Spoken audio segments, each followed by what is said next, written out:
श्रीमद् भगवद गीता पंचमो अध्याय। अर्जुन बोले, हे कृष्ण, आप कर्मों के सन्यासी की ओर फिर कर्म योग की प्रशंसा करते हैं, इसलिए इन दोनों में से जो एक मेरे लिए भली भांति निश्चित कल्याणकारक साधन हो उसको कहिए।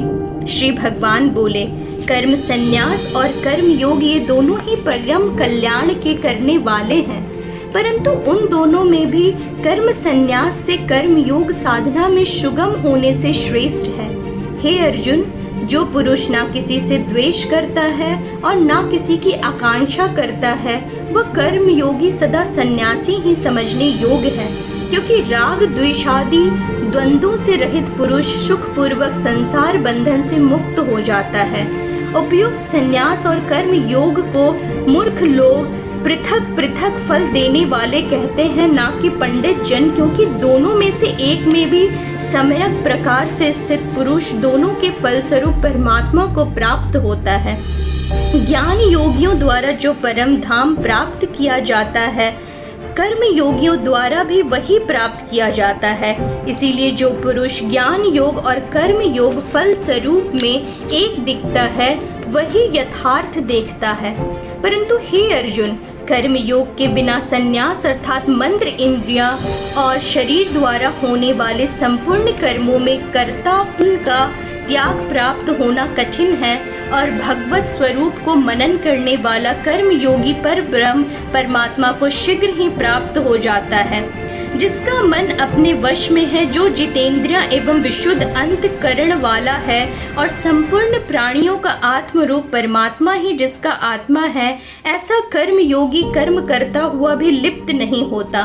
तत्वों को जानने वाला सांख्य योगी तो देखता हुआ, सुनता हुआ, स्पर्श करता हुआ, सूंघता हुआ, भोजन करता हुआ, गमन करता हुआ, सोता हुआ, श्वास लेता हुआ, बोलता हुआ, त्यागता हुआ, ग्रहण करता हुआ तथा आँखों को खोलता और मूंदता हुआ भी सब इंद्रियां अपने अपने धर्मों में बरत रही है। इस प्रकार समझकर निसंदेह ऐसा माने कि मैं कुछ भी कर सकता हूँ। जो पुरुष सब कर्मों को परमात्मा में अर्पण करके और आसक्ति को त्याग कर कर्म करता है, वह पुरुष जल से कमल तक पत्ते की भांति पाप से लिप्त नहीं होता। कर्मयोगी ममत्व बुद्धि रहित केवल इंद्रिया, मन, बुद्धि और शरीर द्वारा भी अशक्ति को त्याग कर अंतःकरण की शुद्धि के लिए कर्म करता है। कर्मयोगी कर्मों के फल का त्याग करके भगवत प्राप्ति रूप शांति को प्राप्त होता है, और सकाम पुरुष कामना की प्रेरणा से फल में आसक्त होकर बनता है। अंतःकरण जिसके वश में है, ऐसा सांख्य योग का आचरण करने वाला पुरुष ना करता हुआ और ना करवाता हुआ ही नव द्वारों वाले शरीर रूप घर में सब कर्मों को मन से त्याग कर आनंद पूर्वक सच्चिदानंद घन परमात्मा के स्वरूप में स्थित रहता है। परमेश्वर मनुष्यों के ना तो कर्तापन की, ना कर्मों की और ना कर्म फल के संयोग की ही रचना करते हैं, किंतु स्वभाव ही बरत रहा है। सर्वव्यापी परमेश्वर भी ना किसी के पाप कर्मों को और ना किसी के शुभ कर्मों को ही ग्रहण करता है, किंतु अज्ञान के द्वारा ज्ञान ढका हुआ है, उसी से सब अज्ञानी मनुष्य मोहित हो रहे हैं। परंतु जिनका वह अज्ञान परमात्मा के तत्व ज्ञान द्वारा नष्ट कर दिया गया है, उनका वह ज्ञान सूर्य के सदृश उस सच्चिदानंद घन परमात्मा को प्रकाशित कर देता है।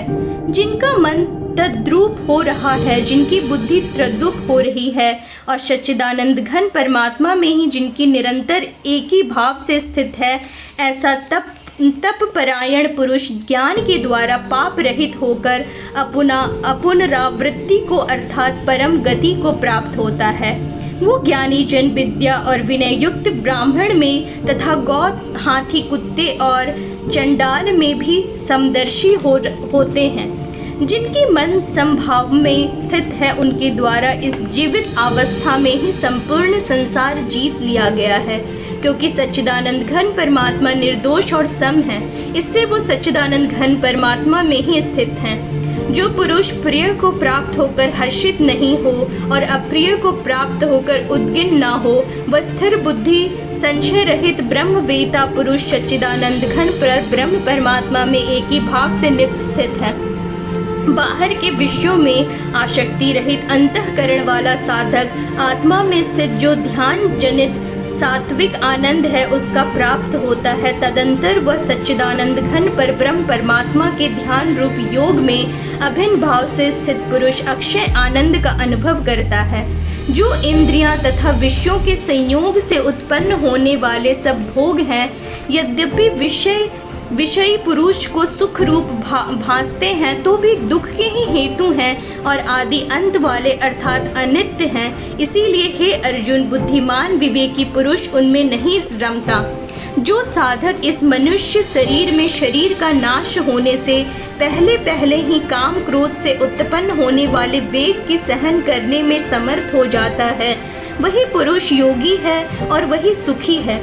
जो पुरुष अंतरात्मा में ही सुख वाला है, आत्मा में ही रमण करने वाला है तथा जो आत्मा में ही ज्ञान वाला है, वह सच्चिदानंद घन पर ब्रह्म परमात्मा के साथ एक ही भाव को प्राप्त संख्य योगी शांत ब्रह्मों को प्राप्त होता है। जिनके सब पाप नष्ट हो गए हैं, जिनके संशय ज्ञान के द्वारा निवृत्त हो गए हैं, जो संपूर्ण प्राणियों के हित में रत है और जिनका जीता हुआ मन निश्चल भाव से परमात्मा में स्थित है, वो ब्रह्मवेता पुरुष शांत ब्रह्म को प्राप्त होते हैं।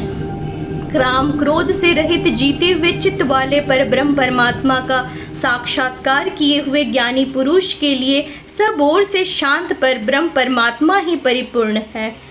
बाहर के विषय भोगों को ना चिंतन करता हुआ बाहर की निकाल कर और नेत्रों की दृष्टि को भ्रिकुटी के बीच में स्थित करके तथा नासिका में विचरने वाले प्राण और अपान वायु को शम करके जिनकी इंद्रियां मन और बुद्धि जीती हुई हैं, ऐसा जो मोक्ष परायण मुनि इच्छा भय और क्रोध से रहित हो गया है, वह सदा मुक्त ही है। मेरा भक्त मुझको सब यज्ञ और तपों को भोगने वाला संपूर्ण लोकों के ईश्वरों को भी ईश्वर तथा संपूर्ण भूत प्राणियों का सुहृद अर्थात स्वार्थ रहित दयालु और प्रेमी ऐसे तत्वों से जानकर शांति को प्राप्त होता है। ओम तत्सदिति श्रीमद् भागवत सुपनिषद ब्रह्म विद्या योग शास्त्रे श्री कृष्ण अर्जुन संवादे कर्म संन्यास योगे नमः पंचमो अध्यायः।